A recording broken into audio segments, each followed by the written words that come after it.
Solving quadratic inequalities. Solving a quadratic inequality means finding the set of values of the variable, which makes the inequality true.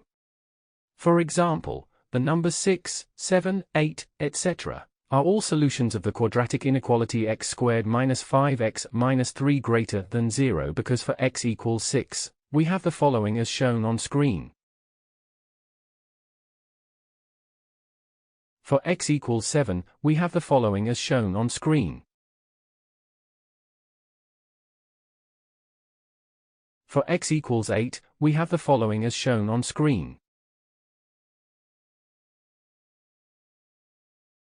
On the other hand, for x equals 5, we have the following as shown on screen. For x equals 4, we have the following as shown on screen.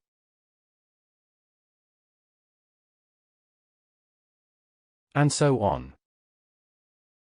Example. Check whether the numbers -2, 0, and 3 are solutions for the quadratic inequality. We have the following as shown on screen. Or not. Solution. For x equals -2, we have the following shown on screen.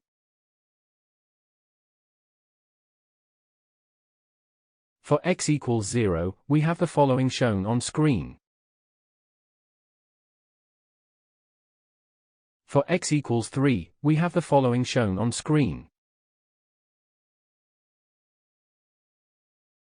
That is all for lesson 10.2.2. To continue this tutorial, please watch 10.2.3, Solving Quadratic Inequalities by studying the sign. Thank you for watching. Make sure to like and subscribe to keep up to date with new videos. For more information, calculators, and tutorials, please visit www.icalculator.info.